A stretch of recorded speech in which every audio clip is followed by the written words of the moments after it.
Bonjour à toutes et à tous. Nous allons aujourd'hui explorer l'un des épisodes les plus étonnants de la diplomatie du 19e siècle, l'achat de l'Alaska en 1867 par les États-Unis. Ce territoire, à l'époque perçu comme un attendu glacé sans valeur, s'est avéré être une acquisition stratégique majeure.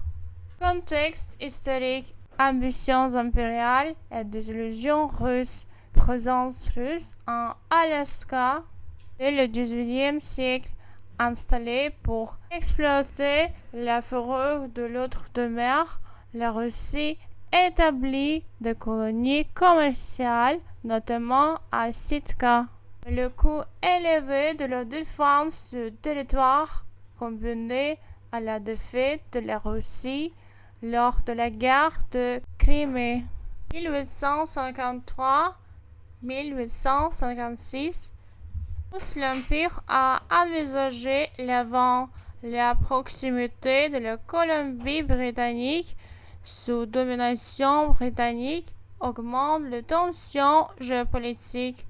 La Russie anticipe que les États-Unis, en pleine expansion vers l'ouest, seront un acheteur intéressé. Négociation et conclusion du traité. Négociateurs principaux: William Seward, secrétaire d'État américain; Edward de Tocqueville, ambassadeur russe à Washington. Traité signé le 30 mars 1867 pour 7,2 millions de dollars, 130 millions actuels, soit moins de 200 lettres. Ratification par le Sénat le 9 avril, transfert officiel le 18 octobre 1867 à Sitka, marqué par une cérémonie où le drapeau russe est remplacé par celui des États-Unis. Réaction du public américain: beaucoup considèrent l'achat comme absurde. Seward's folie, la folie de Seward ou Seward's Icebox, le réfrigérateur de Seward. L'opinion publique ne voit dans l'Alaska qu'un territoire glacé, inutile et éloigné. Ce surnom moqueur montre à quel point l'achat était impopulaire au départ. Un pari finalement rentable, découverte d'or au Klondike 1896 et de pétrole au XXe siècle change la donne. L'Alaska devient une source majeure de ressources naturelles: or, gaz, pêche, forêt, pétrole. Son emplacement stratégique permet aux États-Unis de contrôler l'accès au Pacifique Nord et l'Arctique. Un précédent pacifique qui divise toujours entre mémoire impériale russe et tensions géopolitiques modernes.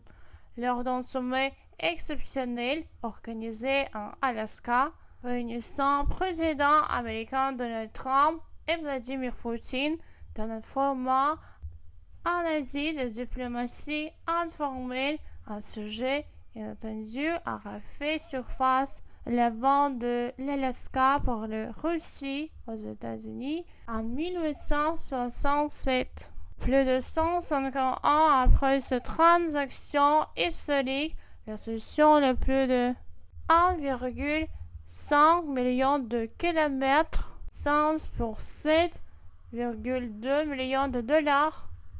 Certains responsables russes présents à huis clos l'ont évoqué sans émotion: une erreur stratégique de tsar Alexandre, de une humiliation territoriale.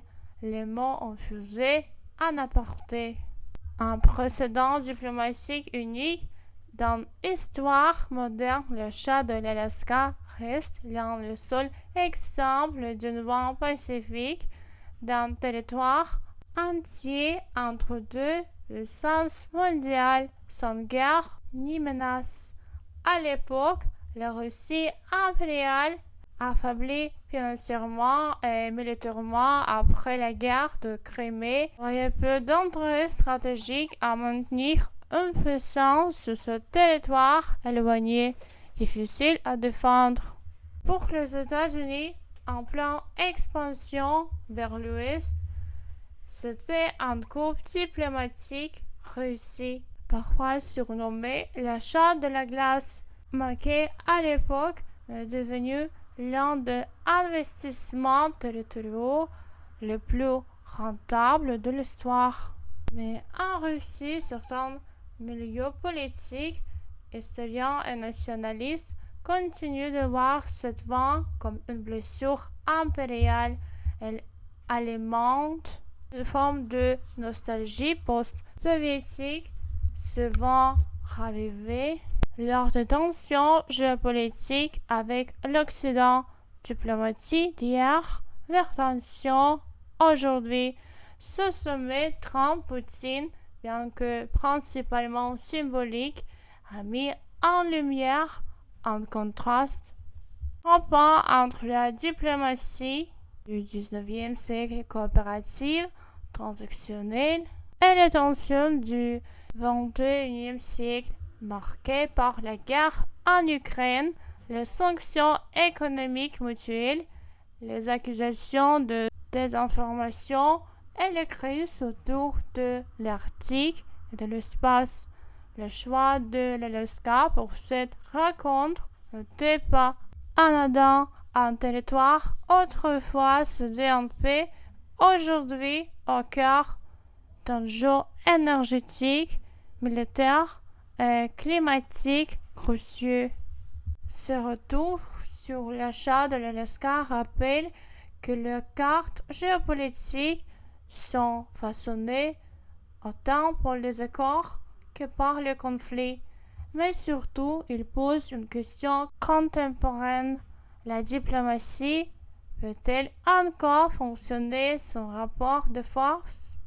Aujourd'hui, il reste un exemple diplomatique unique, souvent cité en contraste avec des conflits territoriaux actuels.